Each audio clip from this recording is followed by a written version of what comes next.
오늘 새벽에 우리에게 주시는 하나님 말씀을 받습니다. 어제에 이어서 우리 요한복음 15장 마지막 부분이죠. 우리 18절에서 27절까지 말씀을 다시 한번 받도록 하겠습니다. 18절 제가 먼저 읽겠습니다. 세상이 너희를 미워하면 너희보다 먼저 나를 미워한 줄을 알라. 너희가 세상에 속하였으면 세상이 자기의 것을 사랑할 것이나 너희는 세상에 속한 자가 아니요 도리어 내가 너희를 세상에서 택하였기 때문에 세상이 너희를 미워하느니라. 20절 내가 너희에게 종이 주인보다 더 크지 못하다는 말을 기억하라. 사람들이 나를 박해하였은즉 너희도 박해할 것이요 내 말을 지켰은즉 너희 말도 지킬 것이라.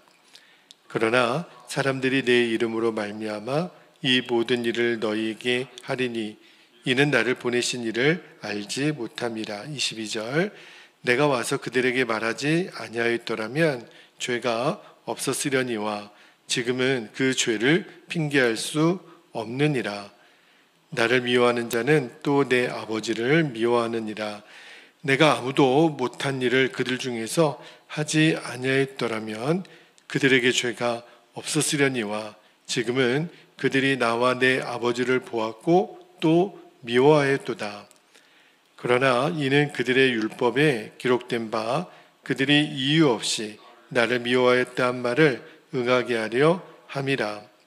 내가 아버지께로부터 너희에게 보낼 보혜사 곧 아버지께로부터 나오시는 진리의 성령이 오실 때에 그가 나를 증언하실 것이요 너희도 처음부터 나와 함께 있었으므로 증언하느니라. 아멘. 하나님 말씀입니다. 오늘 새벽에는 설교 제목이 바울을 변화시킨 스데반처럼 이 제목으로 말씀을 나누고 기도하겠는데 오늘 1월의 마지막 날인데 이제 요한복음 15장이 오늘 마지막 설교를 하도록 하겠습니다. 제가 어제 그런 말씀을 드렸죠. 요한복음이 세 부분으로 나눠져 있는데 오늘 우리가 읽은 부분은 성도와 세상과의 관계를 예수님이 정말 집중적으로 보여주시는 대목이에요. 결론은 세상은 성도를 뭐 한다 그랬죠? 핍박한다고 했습니다. 그건 우리의 말이 아니에요. 예수님이 그렇게 말씀하셨어요. 왜냐하면 어둠이 빛을 싫어하는 것처럼 이 어두운 세상이 빛이신 예수님을 미워하는 거예요.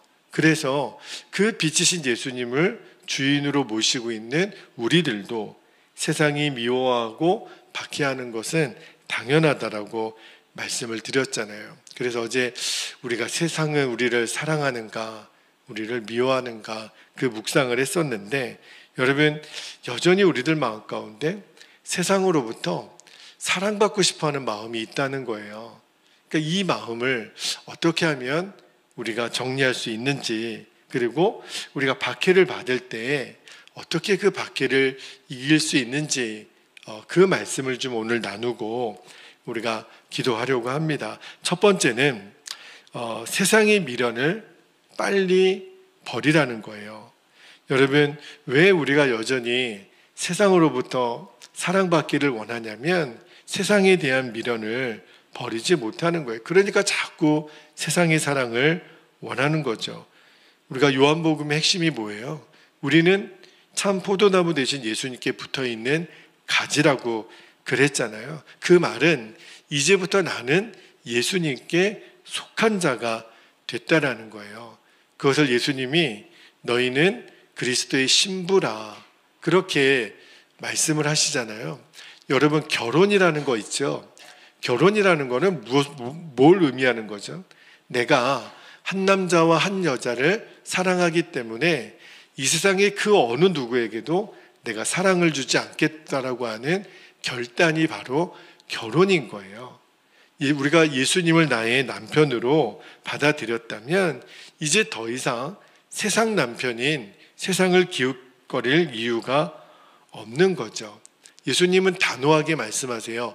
예수님도 사랑하고 세상도 사랑할 수 없는 겁니다.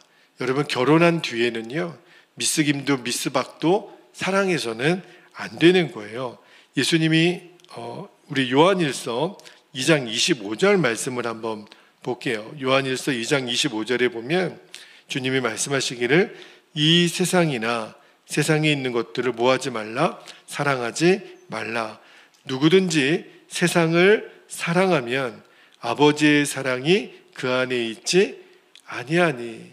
그러니까 우리가 세상의 사랑을 거절할 수 있는 첫 번째는 세상에 대한 미련을 잘라버리라는 거예요. 이제 더 이상 미련을 갖지 말라는 거예요. 자, 두 번째는요, 우리가 세상 사랑을 거절했다면 이제는 우리가 예수님의 사랑으로 채움을 받아야 합니다.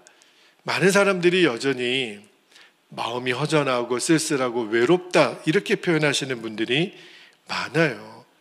내가 세상의 사랑이 충만하지 못해서 그런 게 아니라 내 안에 예수님의 사랑이 충만하지 못하기 때문에 우리가 여전히 자꾸 세상을 기웃거리는 거예요. 성도는 꼭 기억하셔야 됩니다. 예수님의 사랑으로 채움을 받아야 돼요. 여러분, 그러면 예수님의 사랑으로 채움받으려면 어떻게 하면 될까요? 도대체 어떻게 해야 내 안에 예수님으로 충만해지는 거죠? 내가 예수님을 사랑하는 거예요.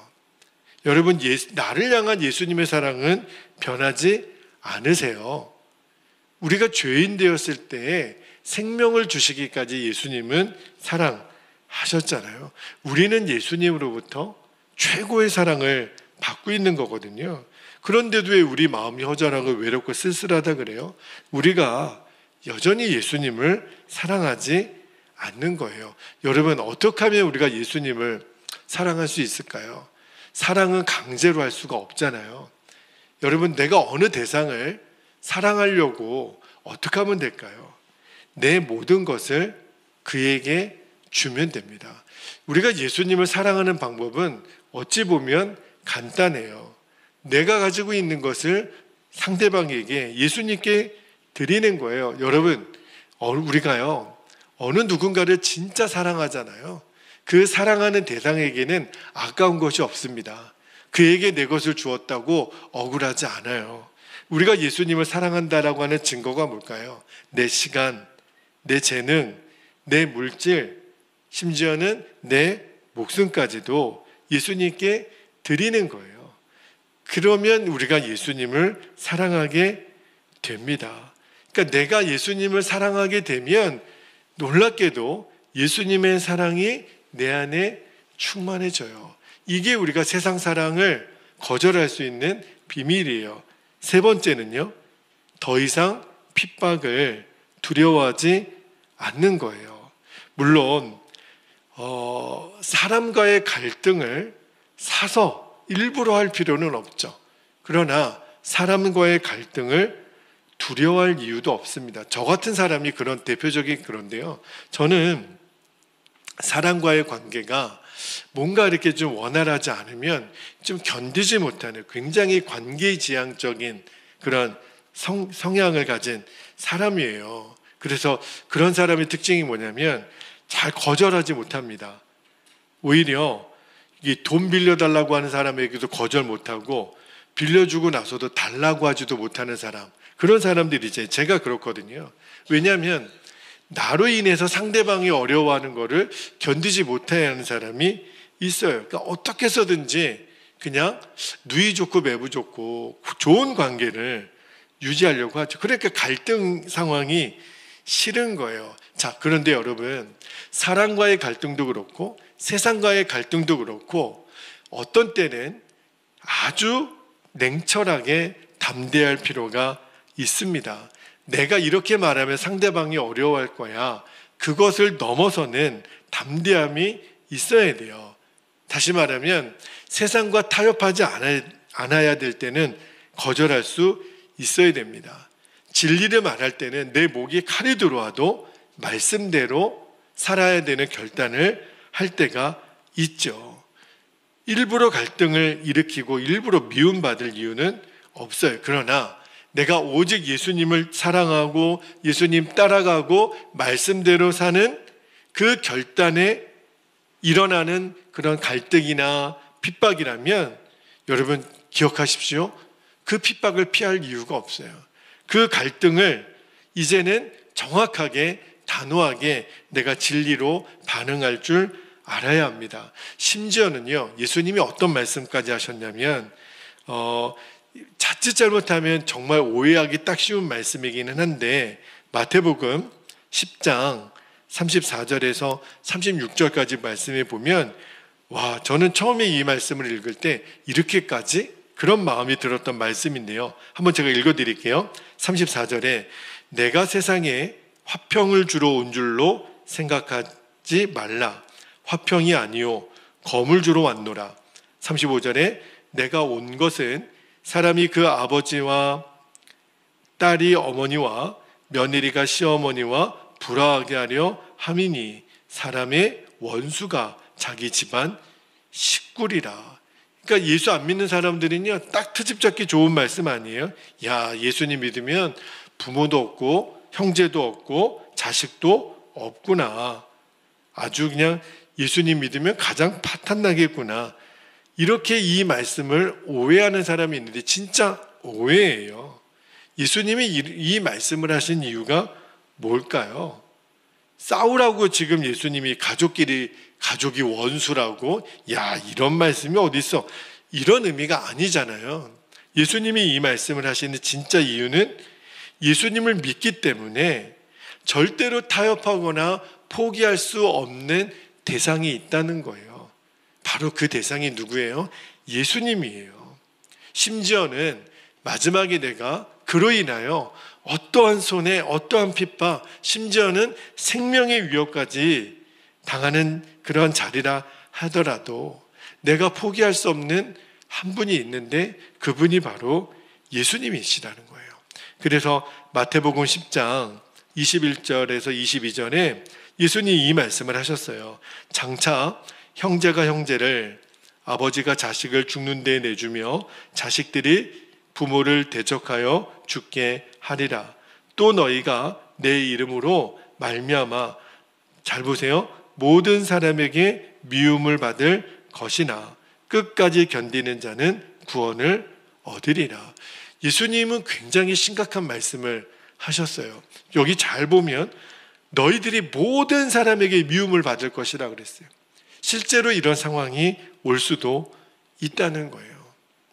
우리가 마지막 때에 예수님이 끝까지 믿음을 지키는 자를 보겠느냐? 그때 여러분, 주님 있지요? 저입니다. 제가 주님을 향한 제 믿음은 끝까지 변하지 않겠습니다. 그렇게 말할 수 있는 저와 여러분이 되시기를 축복합니다. 그러나 끝까지 견디는 자는 구원을 얻으리라. 여러분, 세상이 우리를 미워하고 또 우리를 박해할 때 우리가 이제는 원망하거나 불평하거나 낙심할 이유가 없는 거예요. 왜 그랬죠? 어제도 말씀드렸지만 세상이 왜 나를 미워해요?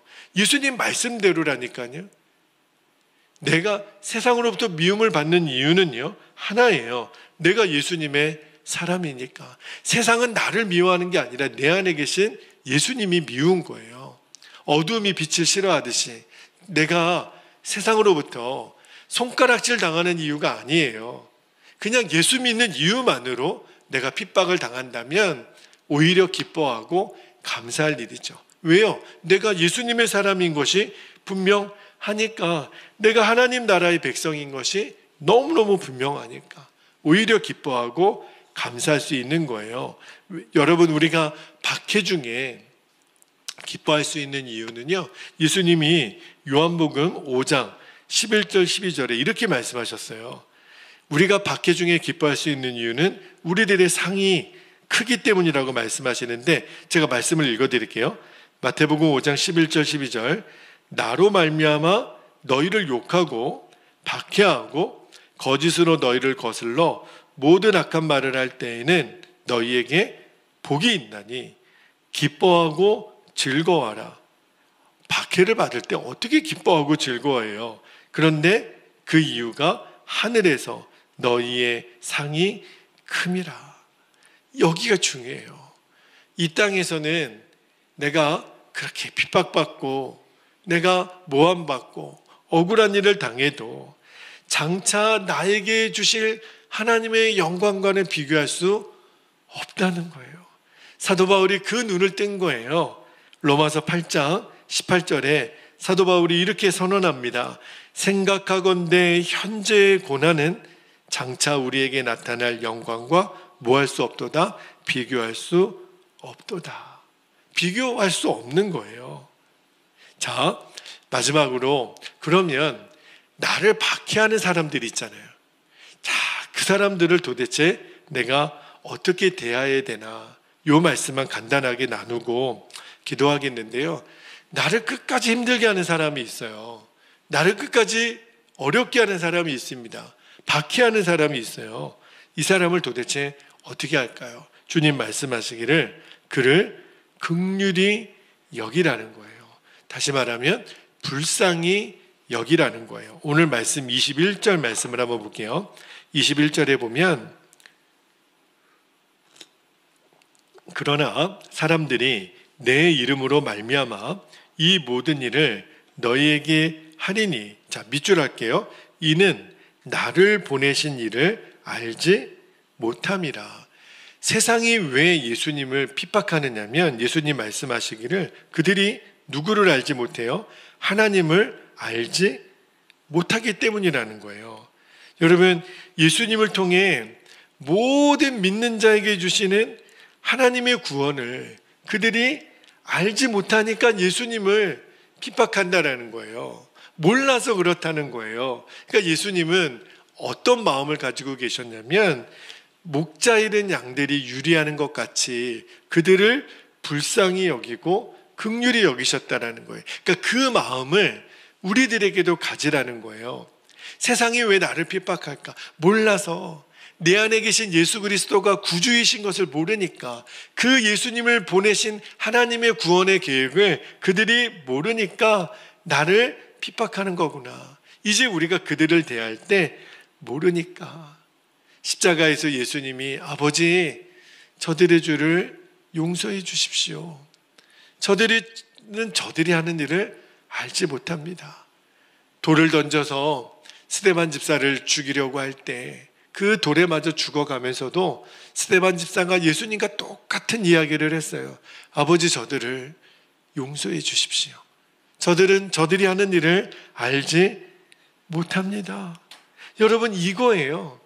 나를 박해하는 자를 대하는 첫 번째 태도가 불쌍히 여기는 거예요. 왜? 모르니까.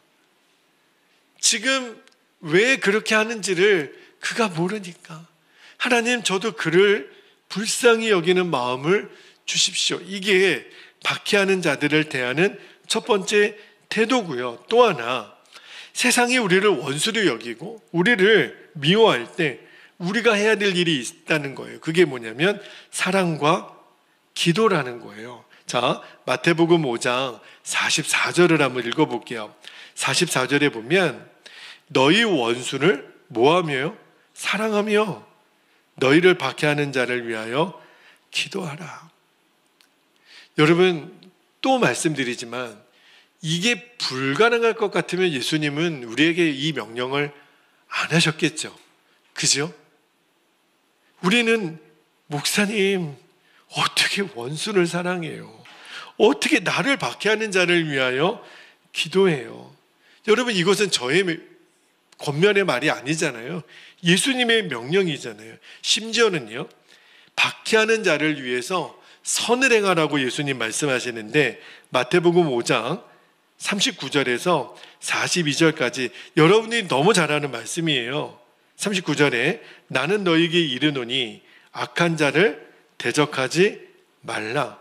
누구든지 너의 오른편 뺨을 치거든 왼편도 돌려대며 또 너를 고발하여 속옷을 가지고자 하는 자에게 겉옷까지도 가지게 하며 또 누구든지 너로 억지로 오리를 가게 하거든 그 사람과 심리를 동행하고 내게 구하는 자에게 주며 내게 꾸고자 하는 자에게 거절하지 말라. 저도 처음에 이 말씀을 읽을 때 이 말씀은 예수님이나 그렇게 하실 수 있는 거지 나는 죽어도 못해, 이런 마음이 들더라고요. 여러분, 이게 가능할 일일까요? 어떻게 누가 내 뺨을 때리는데 왼쪽 뺨을 내가 내밀며, 속옷을 달라 하는데 겉옷을 주고, 오리를 가자는데 십리를 갈 사람이 누가 있을까? 근데 말씀을 묵상하다가 이게 불가능할 것 같으면 왜 말씀하셨겠어요? 그죠? 내게 구하는 자에게 주라는 거예요. 꾸고자 하는 자에게 거절하지 말라고. 여러분, 우리가 뭘 믿어야 되냐면, 잠시 잠깐은 나를 박해하는 자가 이기는 것 같고, 그죠? 박해를 당하는 내가 지는 것 같잖아요. 그렇게 내가 하면은 내가 비굴하고 나만 억울하고 나만 손해보고 나만 이렇게 어려움 당하는 것 같잖아요. 그러나 주님 말씀하시기를 그렇지 않다라는 거예요. 나를 박해하는 자를 위하여 사랑하고 기도하고 선을 행하면 실제로 이기는 자는 너라는 거예요. 여러분, 악은 악으로 이길 수가 없습니다. 주님 말씀하셨어요. 악은 선으로 이기라. 악을 이길 수 있는 방법은 악으로 못 이겨요. 지금 온 세상에 전쟁이 왜 일어나죠? 왜 이렇게 싸움이 멈추지가 않죠? 악을 절대 멈춰지지 않습니다. 악을 이기는 방법은 선밖에 없어요. 그 선이 누구예요? 예수님밖에 없어요. 어둠을 물리치는 것은 빛밖에 없거든요. 악을 이길 수 있는 것은 우리 안에 선이라 그랬어요. 착한 행실. 그래서 너희는 세상에 비치고 소금이 되라는 거예요. 여러분, 그래야만 우리가 끝까지 믿음을 지킬 수가 있습니다. 여러분, 박해하는 자의 목적이 뭐죠? 우리 안에 예수님을 향한 믿음을 빼앗으려는 거 아닙니까? 우리가 믿음을 포기하는 순간 다 잃어버리게 되니까. 그러나 우리가 박해 속에서도 승리하면 여러분, 결국은 그 박해하는 자들이 교만함과 완악함이 깨어져요. 그리고 그들이 진짜 예수님을 믿게 됩니다. 제가 오늘 설교 제목을 여러분 뭐라 그랬냐면, 바울을 변화시킨 스데반. 여러분, 사도 바울이 될 수 있었던 결정적인 사건이 하나 있었습니다. 사도행전 7장에 보면 실제로 스데반 집사를 잡아 죽인 장본인이 나와요. 저는 그때 바울도 스데반을 향하여 돌을 던졌다고 생각합니다. 그러니까 스데반을 죽인 장본인은 사실은 바울이죠. 그런데 바울이 돌을 던졌겠죠. 스데반 집사를 향해서 죽으라고. 그런데 저 돌에 맞아 죽어가는 스데반 집사의 입에서 뭐가 나오냐면, 아버지, 저들을 용서해 주십시오. 저들이 하는 일을 알지 못합니다. 바울이 위대한 사도가 될 수 있었던 그 뒷배경에는 누가 있었냐면 스데반 집사님이 있었던 거예요. 뭐지? 어떻게 핍박하는 나를 위해 기도하는 저분은 뭐지? 저분을 저렇게 기도하게 하시는 저분 안에 있는 예수님은 뭐지? 결국은 스데반 집사를 죽인 사도 바울이 다메섹 도상에서 예수님을 만나잖아요. 스데반 집사를 그렇게 기도하게 만들었던 그 마음에 있었던 예수 그리스도, 그분을 만나고 바울이 뒤집어진 거 아닙니까? 바울이 위대한 사도가 된 것이 아닙니까? 바울이 어떻게 탄생한 거예요? 나를 박해하는 자를 위하여 기도했던 스데반 집사님 때문에 바울이 탄생한 거예요. 주님이 저와 여러분에게 이 사명을 주시는 겁니다. 너가 이제 스데반 집사가 될 수 있겠니? 너를 향하여 박해하고 모함하고 억울하게 만드는 그 사람을 향하여 사랑하고 기도하고, 그에게 내 반대편 뺨도 내밀고 심리까지도 같이 가고 겉옷까지도 내어주고, 그가 나에게 달라 하면 다 줄 수 있는 그 사명 감당할 수 있겠니? 너를 통하여 바울이 거듭날 그 사명이, 나에게 스데반 집사의 사명이 있다면 오늘 그 사명을 감당할 수 있겠느냐? 오늘 1월의 마지막 새벽에 주님이 우리에게 주시는 음성이에요. 바울과 같은 누군가를 변화시키는 스데반의 사명이 필요하다면 주님, 제가 감당하게 해주십시오. 제가 돌이 날라와도 그를 위하여 기도할 수 있는 그 사람의 사명을 감당하게 하옵소서. 그가 진짜 이기는 거예요. 악은 악으로 이기지 못합니다. 선으로밖에는 이기지 못해요. 오늘 이 설교의 제목처럼 주여 바울을 변화시키는 스데반이 내가 되게 하옵소서. 그렇게 기도할 수 있는 오늘 새벽이 되기를 원합니다. 이제 우리 함께 기도하겠습니다. 두 가지 기도 제목을 붙잡고 기도합니다. 첫 번째, 세상에서 사랑을 채우려고 하는 모든 시도가 이제는 꺾어지게 하옵소서. 다 신기루와 같고 다 아무 정말 쓸모없는 시도예요. 그리고 예수님의 사랑으로 채움받는, 예수님의 사랑으로 충만한 심령이 되게 하옵소서. 그를 위해서는 내가 예수님을 사랑해야 돼요. 두 번째, 박해를 두려워하지 않고 오히려 기뻐하게 하시고 사랑과 기도로 승리하게 하옵소서. 악은 악으로 이기지 못합니다. 선으로만 이기는 거예요. 예수님으로만 이기는 거예요. 바울을 변화시켰던 스데반이 있었던 것처럼 주님, 저에게 스데반의 사명을 감당하게 하옵소서. 우리 두 가지 기도 제목을 붙잡고 주님의 이름을 간절히 부르신 후에 통성으로 기도하겠습니다. 주여